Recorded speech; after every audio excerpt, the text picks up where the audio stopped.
Tesla's supercharging network has been one of the biggest advantages, if not the biggest advantage, of the entire brand. Basically, the ability to go long distance in an electric car while being able to fast charge is absolutely a huge, huge advantage. But are the times changing? Is the Tesla supercharger network is no longer the biggest advantage that they have? Are the others catching up?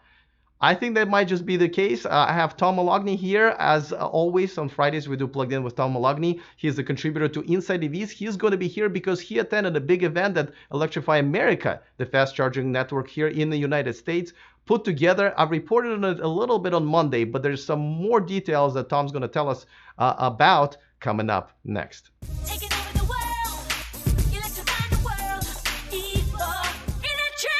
Welcome to E4Electric, your number one source of unbiased electric car news. If this is your first time here, go ahead and click on that subscribe button down there so you don't miss anything moving forward. All right, guys, this is one of my favorite times of the week when Tom is here to give us all kinds of insights.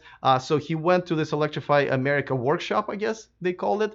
I was invited, but unfortunately, because of some of the travel arrangements and stuff like that, I wasn't going to go, even though I would have loved to do this in person with Tom, but he did, and he got a lot of cool information that I just wasn't able to cover in my quick report that I did, I believe, on Monday. As you guys know, Electrify America, they're kind of a baby of Volkswagen Group, and it's funded by about $2 billion that was set aside as a result of the Dieselgate scandal, and it's growing pretty fast. This is me reporting from one of the first 350 kilowatt locations in Livermore, California, and it has been they kind of slipped under the radar, but the growth has been very exceptional. There are quite a few things that are now putting in line that are pretty impressive. So I'm going to bring Tom in just 1 second to tell us all about it. Before that, of course, a quick reminder that this video and this channel is sponsored by Byton. Check out the all-electric brand new SUV and Byton that's coming to the market here in the United States and Europe at the end of next year, starting at only $45,000 before the incentives over 300-mile range. Check out this amazing 5-screen interior. So make your reservations today, zero down, and it takes about 60 seconds to do so. All right, so without further ado, I'm going to bring Tom in, and we're going to talk about this Electrify America phenomenon. Tom, how the heck are you? Hey, Alex, how's it going? Pretty good, pretty good. All right, so I'm a little jealous, because you got to go, and I just couldn't make it, and it would have been kind of cool to see you in person once again, but you did. Tell us a little bit about the event and what are all of these exciting things they've been talking about. Okay, so first, it was an Electrify America sponsored event. We need to get that disclaimer out of the way. They paid for us to go, travel, and accommodations for the trip. So that's important to note that, people watching this know that it was a sponsored press trip. But they had a lot of good things to say. I tell you, it was a nice trip down to Reston, Virginia, right outside of Dulles Airport. It's close to Audi's North American headquarters, and I assume and that's why they set up the Electrify America headquarters at that location. But it was just a one-day workshop, and they brought us to their headquarters. We couldn't take any pictures during the presentation, but then they brought us over to their tech labs, which you see a picture up now of some cars charging. It was really interesting lab. They've got a big space with all of their different DC fast chargers there, and they can test. If you take a look at the cars, they're also all different manufacturers. They've got every kind of electric vehicle from every different manufacturer there. Kind of looks like your lab that you're in right now with your background, right? Yeah, I'm not quite as sophisticated. I do have one DC fast charger here, but the rest are all level 2.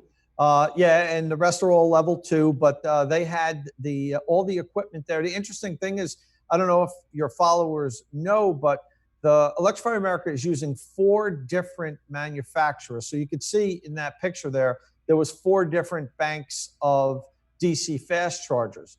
They're made by ABB, FSEC, Signet, and BTC Power. So those are the only 4 manufacturers that are making these DC fast chargers for Electrify America. and to keep the customers kind of familiar with the equipment, because they're all slightly different.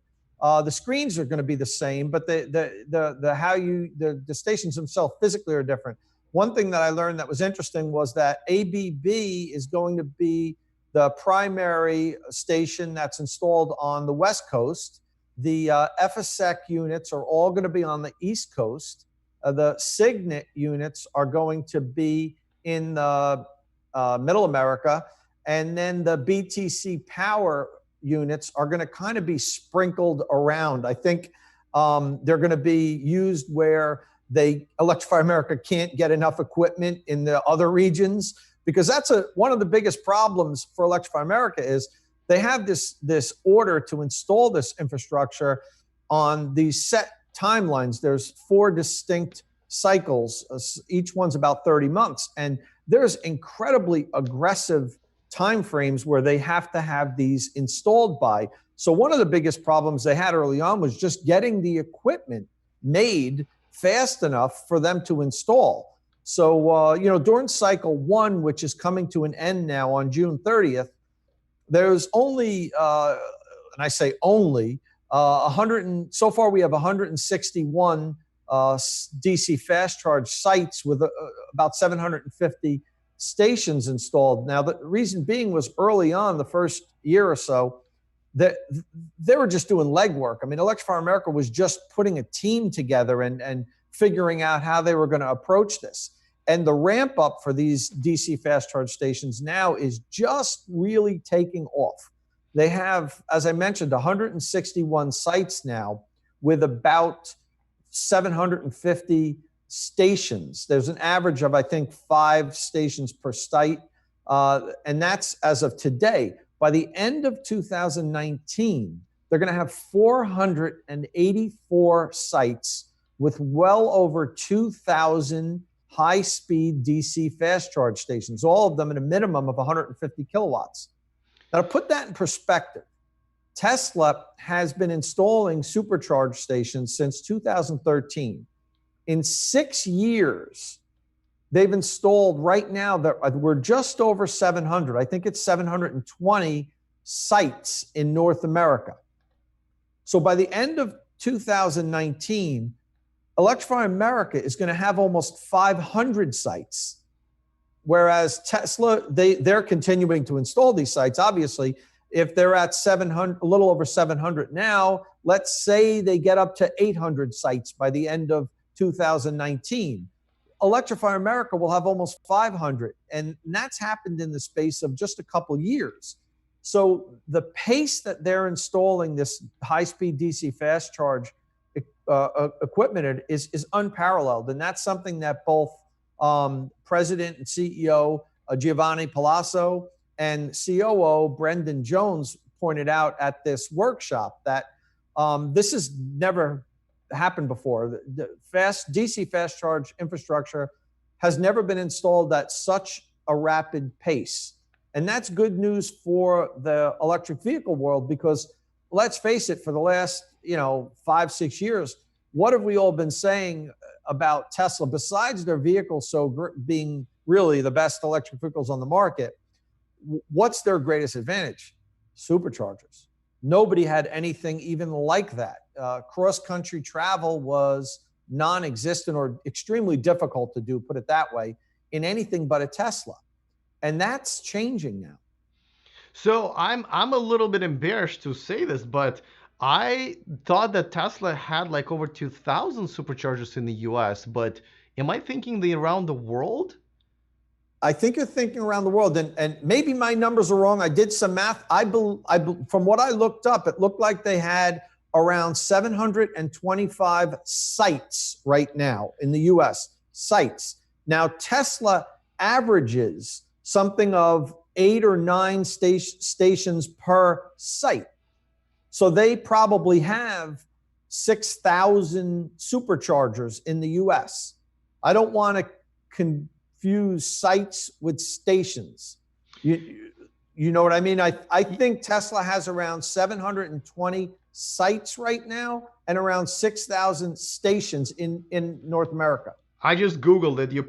It looks like you're right as always. But if this number, why don't I do this? Once I post this video, I'm just gonna put it in the description of the video so we get the facts correctly. But I think you're right. So, but here's my, and this video we wanted to dedicate to the fact that Tesla, the superchargers, I always said that their best feature is not the self-driving or the slick look or the range. It's the supercharging network, because there was no rivals at all. And so all the other cars that were being made out there, the electric cars, basically paled compared to Tesla. But now, by the end of this year, it's about almost 500 locations now. Then and even if I was right for some odd reason, and it would be 2,000 sites of superchargers just in the United States for Tesla, we're still would be talking about way more cars, Tesla cars, per each location than non-Tesla cars that accept fast charging CCS plugs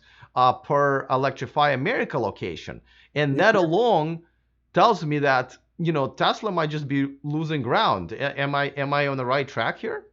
Yeah, you're correct. There's a lot less cars that are going to be using Electrify America, and I think that's part of the reason why they're only averaging about 5 stations per site, whereas Tesla has about 8 or 9 stations on average per site.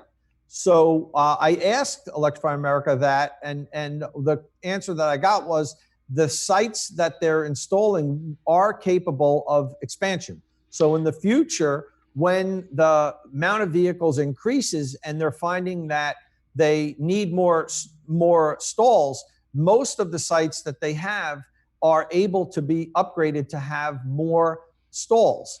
And here's another thing that's really interesting. Really quick, Tom, sorry to interrupt, but all of the locations that I have seen of Electrify America, even the ones at the construction, there are a couple of them here in Sacramento. You're right, they're all easily expandable. They're all not in the front where it's like prime property, right? The prime real estate. They're usually in the back of the parking lots, and there's tons of extra spots that you can easily add it to. So you're definitely correct in there. They are expandable. But go ahead. That was part of their plan. That wasn't by accident. They really figured this out. One of the advantages, I think, of coming late to market, whereas Tesla was such a pioneer, and it's amazing. Tesla's done so many things so well, being a pioneer, not having anybody before them to give them a model. But I think Electrify America could look at what Tesla's done and learn from them. And I'm sure they have, and learned what worked, what didn't work, and maybe not made any of the mistakes that maybe Tesla made early on. So they definitely are having these sites expandable. And here's another thing that, in particular, Giovanni Palazzo was very proud of, was the fact that if you notice, when you pull into a Tesla Supercharger station, if it's all full with cars, most vehicles won't get the full supercharger rate. Now, I haven't owned Teslas in the past, but I've borrowed them from my friends. And on a few occasions when I used superchargers out in California, I never got more than 70 or 75 kilowatts, because every time I pulled in, the whole station was full. What Palazzo said was that won't happen with the Electrify America sites. There is no power sharing. Doesn't matter how many people pull up, every station is capable of delivering the full power, 150 kilowatts, 350 kilowatts, whatever. So that's one advantage that they have, and that Electrify America seemed very proud of. I do have to mention that advantage might be short-lived, because the version 3 superchargers that Tesla is rolling out now, they have now also committed to dedicated power sort of supply to each stall, but that might be a while until that happens. And I'm a Tesla owner. I know how important it is, because once you get to the charging station, you don't know if you're going to spend 40 minutes there or an hour, because of you having to share power with your neighbor, right? So to me it's almost a must. So I'm glad you did it that way. I also want to get your take on something else they might have done right, is that Tesla now has to roll out second and third version of superchargers to get the power to up to, believe there are 200 kilowatts for the Model 3, where Electrify America, most of their locations have at least one most locations, not all, at least one a stall that would have to be able to charge up to 350 kilowatts, which we know is not even possible right now until Porsche Taycan comes on the market. Was this one of the strategy points that they were trying to do, is to make sure that the power output is enormous right from the start? Yeah, well, from what I understand, every location will have at least one 350 kilowatt station. Now, let me qualify that. Every station that's along major corridors, they have some of their locations that are in the secondary locations that are more like 150. Right, exactly. We have one in downtown Sacramento here. There's 4 of them, and they're all at 150, which is still very fast, by the way. Now I'm remembering what was said. You know, it was a long day. I took notes, but I'm not the best at remembering everything. That's totally cool. All of the stations that are along major corridors will have the 350 kilowatt. Some of the stations that are in where you said like more city areas, they'll have 150. What might be the max. Yeah. So, yeah. But all of that, like they said, they're learning as they go along. If they find that there's a need for different levels or more stations, they can expand that. What they're also doing now is, you remember they announced a couple months ago the partnership with Tesla on the energy storage. They have, I think it's 125 sites now that has the Tesla battery storage on site, or at least they're installing them. They have identified 125 sites, and they can deliver up to 200 kilowatts on demand, and they store 350 kilowatt hour of power. So these sites are going to have the on-site energy storage. It's one way for them to kind of cut the curve off the demand charges, it's a huge problem. It's one of the questions that I had during the session was, how are they dealing with demand charges? Demand charges can make one site have a $10,000 or $20,000 electric bill a month. It's an issue that all the DC fast charge networks are trying to deal with. I own a DC fast charger in Montclair, New Jersey, on a property that I own, and I can tell you that it's a low power DC fast charger. It's only 24 kilowatts, but it's still, the demand charges I get for it make it impossible for me to even break even on the site. I provide it there as a service for people in the area. I lose money every month on it.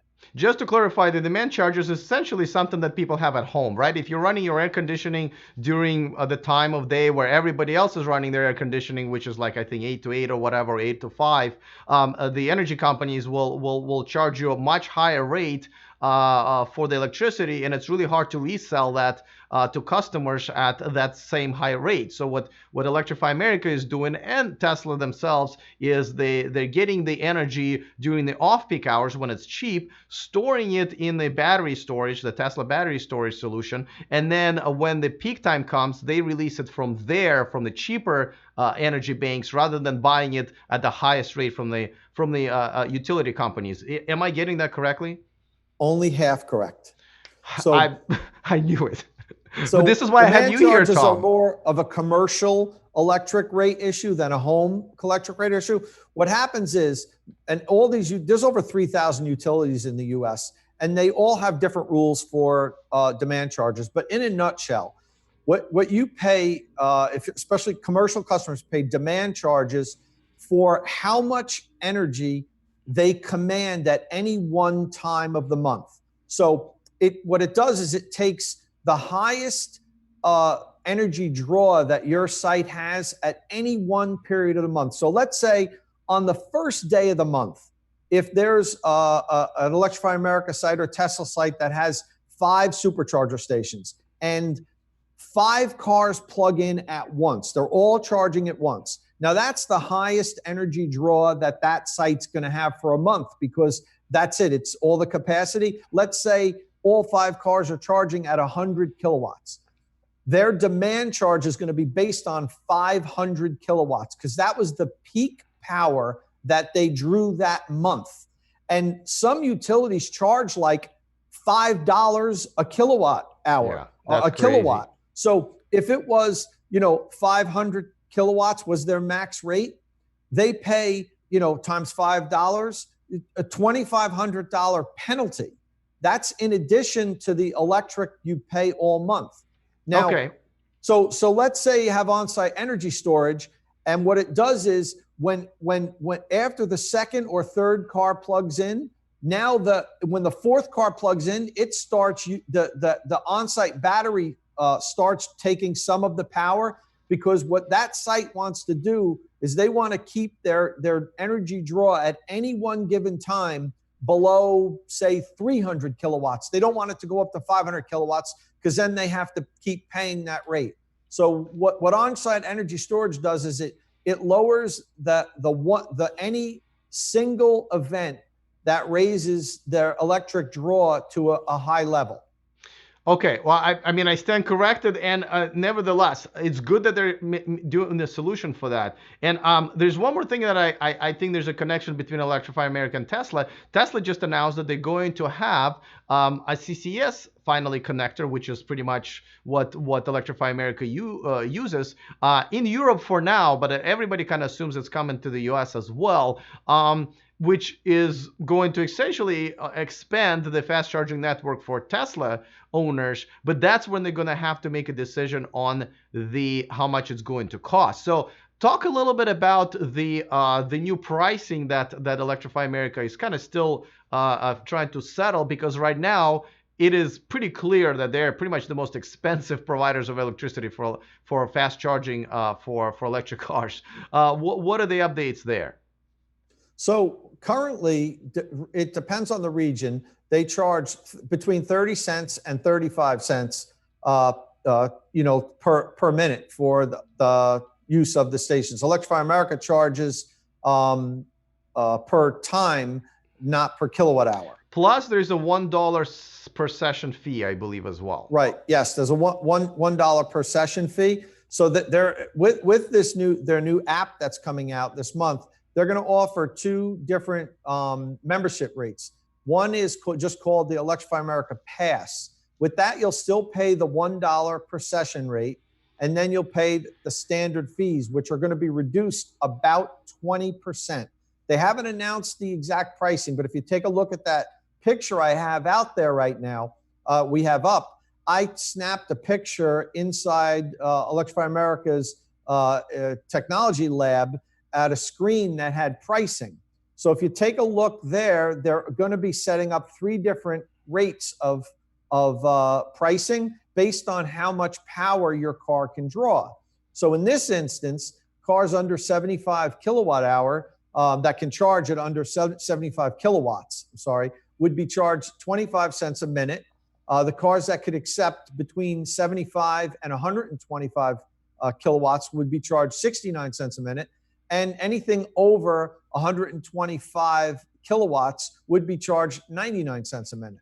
So while we don't know for sure if that's going to be the new pricing structure, I think it's going to be close to that. So I think we've got a good snapshot there at what to expect for the pricing. And that would be for the Electrify America Pass, because you notice there was a $1 session fee.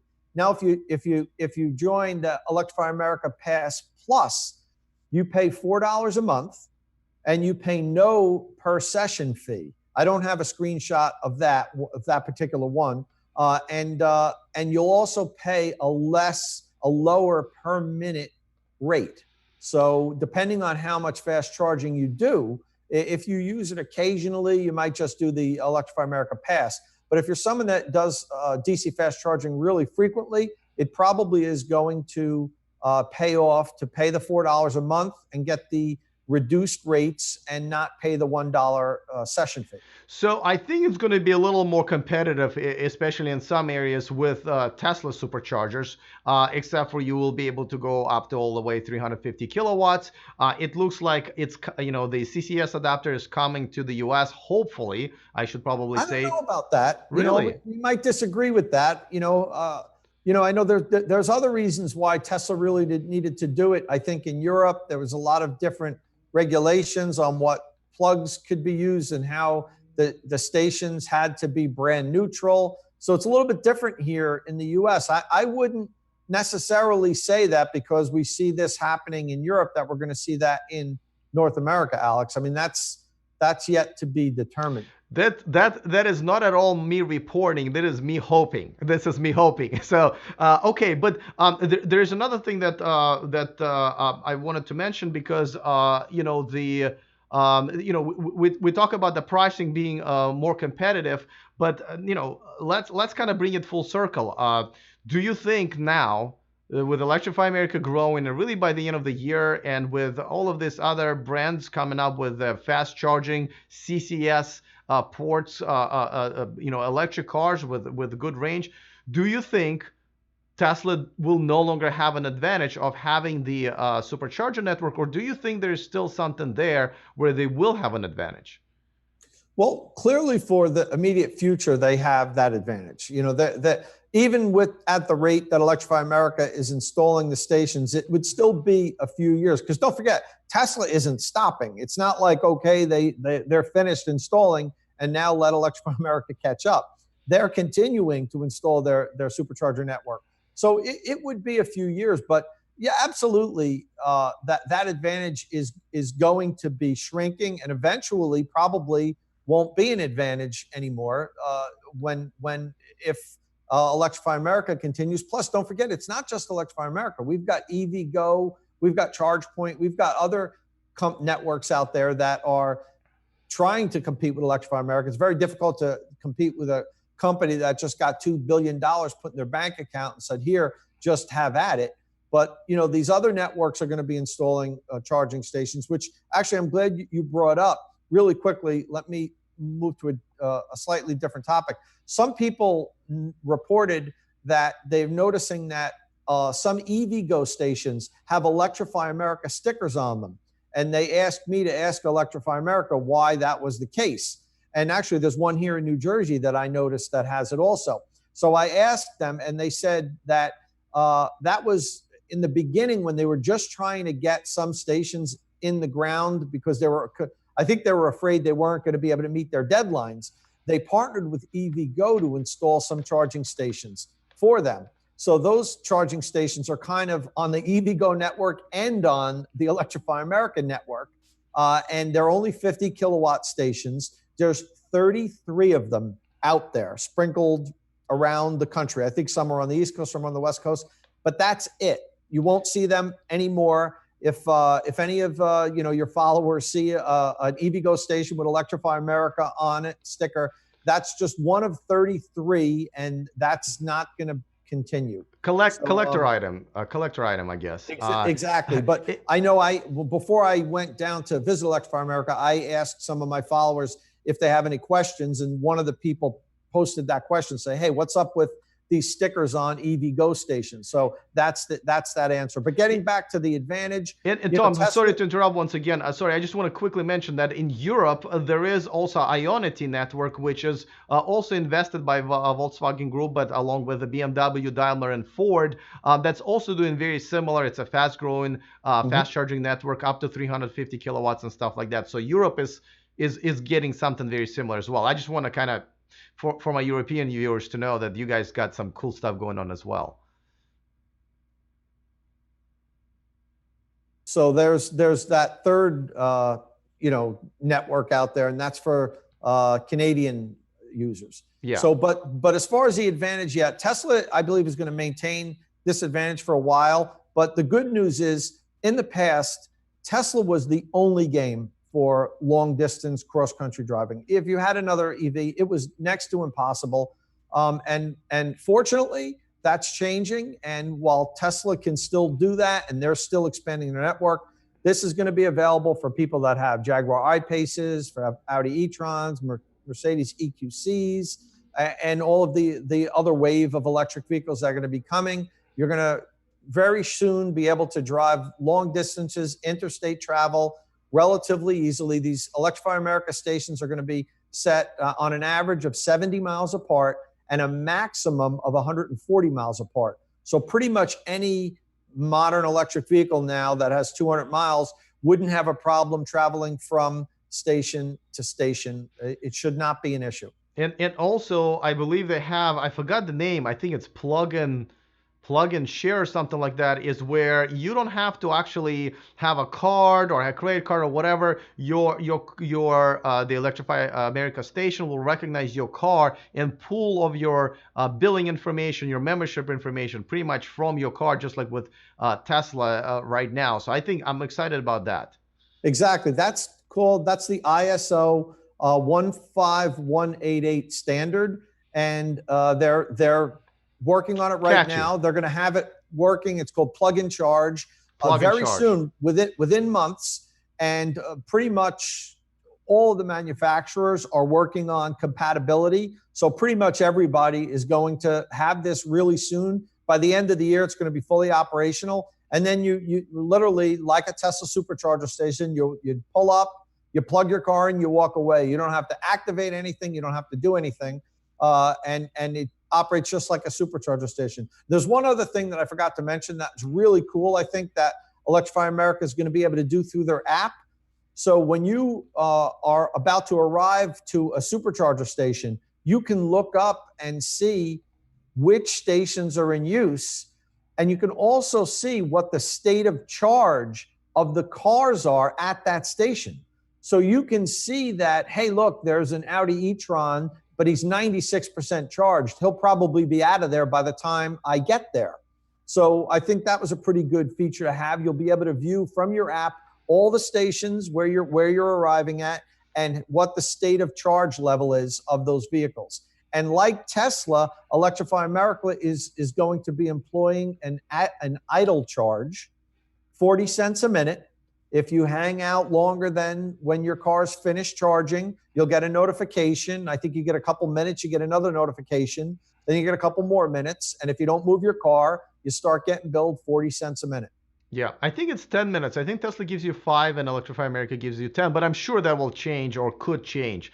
Bottom line is don't be, an a-hole and leave your car plugged in when other people are waiting and you're already fully charged. I mean, that's the message here, right? That's an EV hole, Alex, not an A-hole. EV hole. Well, I'm trying to, yes, EV hole, right? All right. Well, listen, Tom. Once again, that's a ton of information. I'm excited. First of all, thank you for reporting from that. Again, I wish I was there.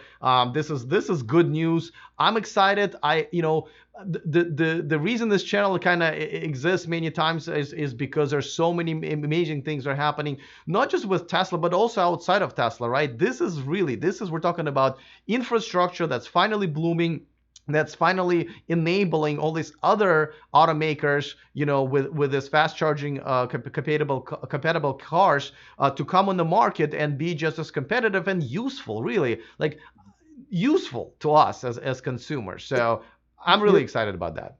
You're 100% right. But as much as I want to, praise Electrify America, we can't forget that this is all coming out of the Dieselgate scandal, that, this money was only here because, Volkswagen did something very bad, damaged our air, lied, cheated. And so, this wouldn't happen. This wouldn't be happening if that didn't happen. On the converse, if you look at Tesla, they built out their network for the opposite of reasons. They built out the network to help clean transportation. So, as much as I want to praise Electrify America and what they're doing, and I do, and there's good people there doing good things, we have to look at really how Tesla really is transforming the industry and how much credit I want to give them for doing this. And, I've been a critic of Tesla in the past, that there's a lot of things that I think that they're not doing properly, and a lot of things that they say sometimes that they shouldn't, or that the CEO says. But, overall, what Tesla's done in driving the industry really is remarkable, and I have to applaud them for it. And with that, I'm going to give you a little bit of a surprise before we go. I'm going to tell you that I just ordered a Model 3, and I should be getting it in a few weeks. Whoa, and, Tom, you're going to be a Tesla owner? And I'm not? We're switching roles here.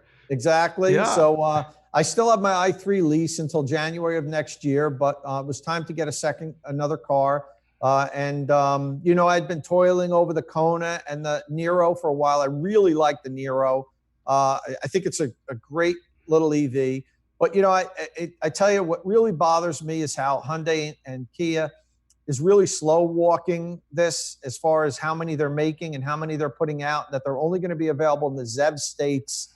And, I kind of have talked in the past about how electric vehicles that are only available in ZEV states, I don't even think they should qualify for the tax credit. I think that should be a qualification that the manufacturer has to make the vehicle available everywhere if they want to get a federal tax credit. It was a bitter pill for me to swallow and say, yeah, I'm going to get this car, even though they're not making them available to all Americans. And I just kept going back to the fact of I want to support a company like Tesla that's really the driving force behind our electrification. And I want to put my money where my mouth is. So in a few weeks, I'll have a Model 3. Wow, Tom, this is huge news. As a matter of fact, I think that's the topic for our next Friday's conversation. This is huge, and yes, you definitely surprised me. And you have been very much a supporter of basically non-Tesla brands and alternatives and stuff like that. The fact that you actually ended up with Tesla, and I'm actually leaving Tesla brand at least for a little bit for sure. We should talk about it.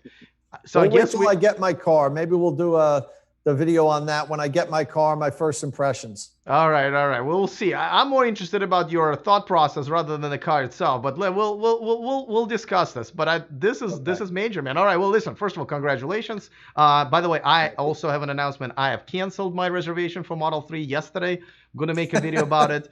So we'll talk about that as well. So we'll have announcements about Model 3 as we're talking about Electrify America. But all right. So listen, once again, thanks for coming on and sharing all this amazing information. I will see you next Friday, and I'm excited that we're going to have more cool stuff to talk about. Very good. Thanks for having me, and I'll see you next week. Absolutely. All right. Wow. I am a little bit shaken up right now because Tom is getting a Model 3, which is very exciting. And I'm congratulations to him. It's a great car, and we'll talk about why I decided not to get it. We'll talk about why he decided to get it. I hear him on this Hyundai and Kia thing because they do have an amazing product. They just don't seem to stand behind it. So so I don't blame him for that. But once again, let me know what you guys think about as far as now maybe being more comfortable about buying a non-Tesla brand now there's Electrify America. It's going to be a pretty good shape here in the United States and the Ionity network in Europe. Let me know that in the comment section. Of course, don't forget to get on our VIP list with some exclusive stories and exclusive deals that start in a couple of weeks. So it's free. Go to e4electric.com/VIP. Of course, follow Tom. He is a regular contributor to InsideEVs.com. They're linked to his profile and all of his articles, as always, in the description of this video. All right, looking forward to your comments. Other than that, see you next time, and remember to stay charged.